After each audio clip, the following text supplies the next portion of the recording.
When it comes to the weapon arts in Souls games, FromSoft manages to create ones that will make you inevitably say, "What did I just get hit by?" Elden Ring specifically is notorious for this, so today I bring you the top 10 best Ashes of War in Elden Ring, including DLC. A couple disclaimers: this will only cover infusible ashes, not unique ones. That will be a future video. And remember that different ashes are great for different reasons. There are so many that could make this list. If your favorite ashes don't get mentioned, or if you have any changes you would make to this top 10, feel free to comment what they are down below. And with all that out of the way, let's jump right in. Number 10, Stormcaller. Starting off our list is an Ash of War that allows you to summon a wind vortex with your weapon, staggering and trapping anything that gets too close. It has a total of 3 stages: the initial attack, then 2 follow-ups, and plenty of hyper armor to go along with them. Also, the damage of the skill can be boosted by 10% if you have the Enraged Divine Beast talisman. Whether you are fighting other players, demolishing a crowd of mobs, or taking down a towering boss, Stormcaller will have you covered. It's very handy, and it can be found really early on inside Stormveil Castle, making it an Ash that you can use through basically the entire game. And definitely consider using a status effect with it. It can do some serious damage. It's available on a lot of powerful weapon classes too. No real downsides with this one. However, it's not as ridiculous or oppressive as the other ashes on this list. Number 9, Swift Slash. Upon the release of Shadow of the Erdtree, it became immediately clear what the best Ash of War in the game was about to be. Swift Slash, which is usable on backhand blades, was so obnoxious that From Software wasted no time in nerfing it. If you brought this into PvP and won with it, you would probably get some very nice hate mail along with your victory. Post-nerf, it's still amazing, just not the annoying pest it once was. You get a really nice mix of mobility and damage with it. It's chargeable, and I will admit it's incredibly fun to use. The feeling of zipping and slashing through legacy dungeons doesn't really get old. It honestly feels like a lesser version of Bloodhound Step with an AoE attack. And for all of you wondering, no, I did not put Bloodhound Step on this list. I am choosing to spare all of us. God, I hate that Ash, dude. But yeah, Swift Slash gets to sit comfortably at the number 9 spot. And I almost forgot to mention, the AoE attack does build up status effects, which is a very nice plus. Number 8, Unsheath. There is beauty in simplicity, and Unsheath is a shining example of that. It is only available on katanas, it is a stance Ash of War, and there's a reason it's one of the most popular. While holding your Ash of War button, you get both a light and heavy attack option, both of which are some of the strongest attacks out there. Use the light attack for speed, and use the heavy attack for poise break and range. Both options have great damage and insane motion values. I personally love the amount of mind games you can do with it in PvP. Sword and sheath, just standing there menacingly. And the best part is you can get Unsheath as well as the Uchigatana by simply choosing the Samurai class in the very beginning of the game. If you choose a different class though, you can just get a Katana and the Ash of War in Limgrave, so it's easy to acquire either way. All in all, I love this Ash of War. Really fast, a lot of fun, would recommend. Number 7, Carrion Sovereignty. Carrion Sovereignty is the most badass Ash of War one can use on an intelligence build. It's chargeable, similar to Carrion Grandeur from the base game, but when you fully charge it, it sends out a massive blue shockwave in which you can add a sweeping attack afterwards. From the stance damage to the actual damage, it hits like a damn freight train. It's usable on medium to small weapons, such as greatswords, great katanas, thrusting swords, and daggers, to name a few. However, the bigger weapon you use it on, the more hyper armor you get on the Ash itself, which really matters. On something like a greatsword, you can straight up face tank attacks while charging the Ash to the point it almost comes across as disrespectful. It works well with cold affinity. Overall, magic affinity will serve you better though. If you are using an infusible weapon on your intelligence build, Carrion Sovereignty should be one of your first choices for an Ash.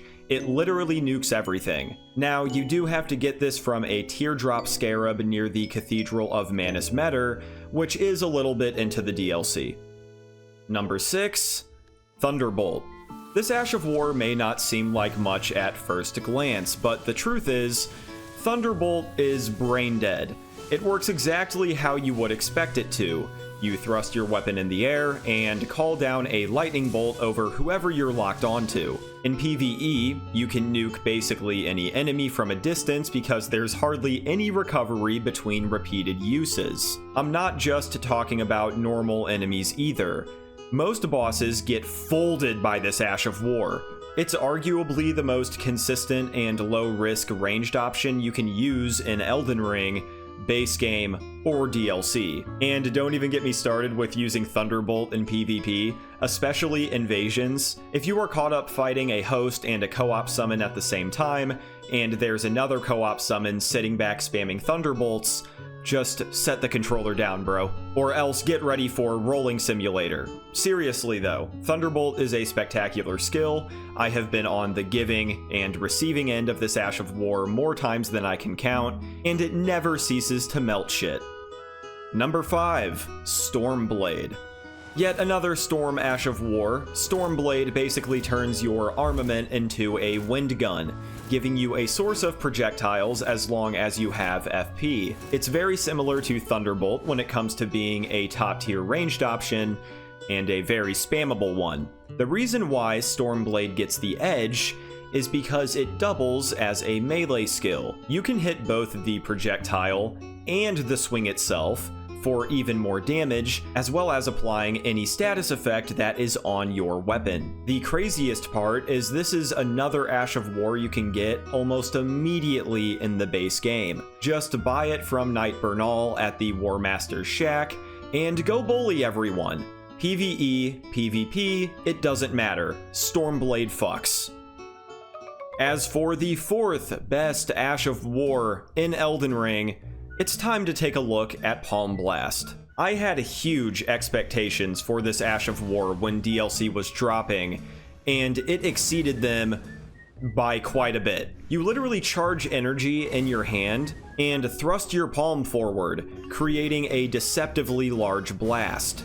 This is only if you charge it though. If you don't charge it, you just get a little throw on the Godfrey icon and a Shard of Alexander, and hold down that damn Ash of War button, baby. Palm Blast has insane amounts of hyper armor, making it an S-tier trading tool. I haven't even mentioned the damage yet, which is totally absurd. It's so low-key too, which is my favorite part about it. The martial arts already make it look like you don't have any weapons, then the next thing your opponent sees is a full serving of these hands, and a Palm Blast to the dome. It's so perfect. The martial arts and their ashes were masterfully done by From Software. Palm Blast is usable on the Dryleaf Arts and Dane's Footwork, which it does come pre-equipped on those weapons.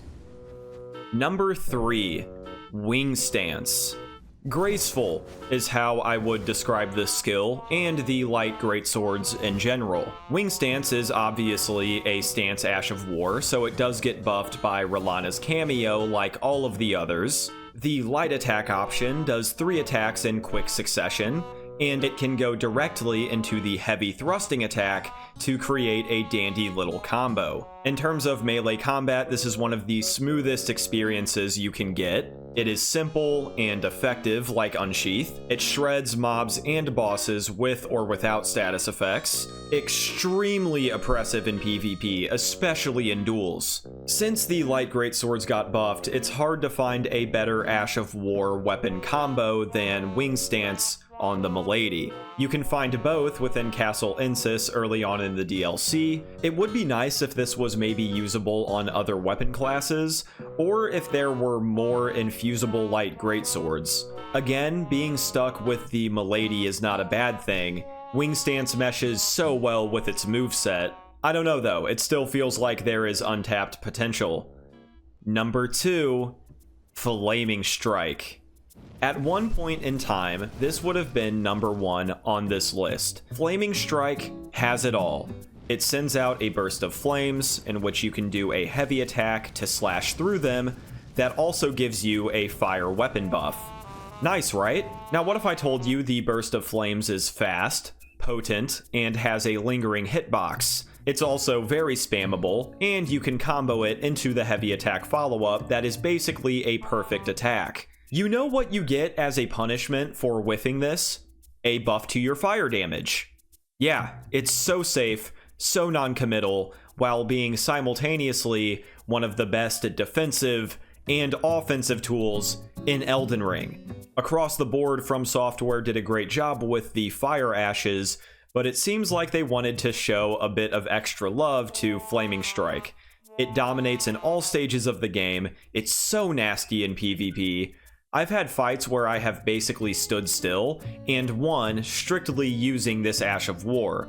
There is a teardrop scarab located behind Redmane Castle that drops it. Get it, use it, dominate. And before we discuss the number 1 best Ash of War in the game, it's time for honorable mentions.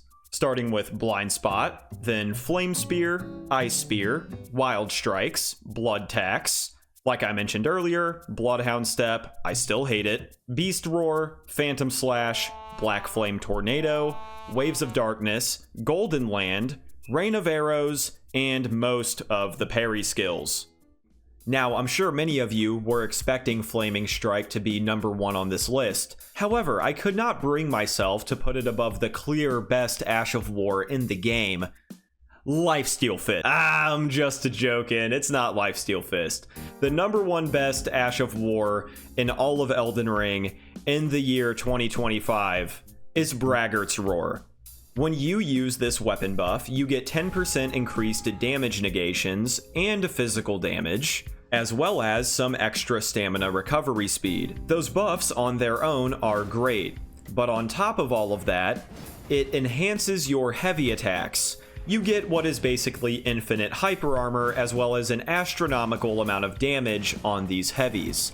Charged or uncharged, it doesn't really matter. If you do charge the attacks, of course they will do more damage, but you also get a nice run-up animation to close some distance. The run itself doesn't do damage, but it can stagger enemies who get in your way. You really feel it when these attacks land, and so does your opponent. Braggart's Roar allows you to one-tap people in PvP that have 2,000 plus health. No mob or boss can handle the destructive power this Ash has. If any Ash of War on this list should be considered broken, it's this beast right here. Choose any of the weapons it can go on, throw in the Roar Medallion and Axe Talisman, and win. If you have been sleeping on Braggart's Roar this whole time, you gotta wake up. You get the Ash of War off of the Iron Ball Fist weapon, which can be found on Boggart's body during the Dung Eater quest line. It is 1000% worth getting. And that tops off the 10 best Ashes of War in Elden Ring. Remember, if you disagree with anything on this list, or you have an Ash of War that you feel like should have made it, let me know down in the comments. If you enjoyed the video, make sure to hit the like, and if you want to be the first one to see when new content drops, click the subscribe and the noti bell. Thank you so much for watching, stay safe, make sure to drink water, hydration is important, and I will see you in the next video.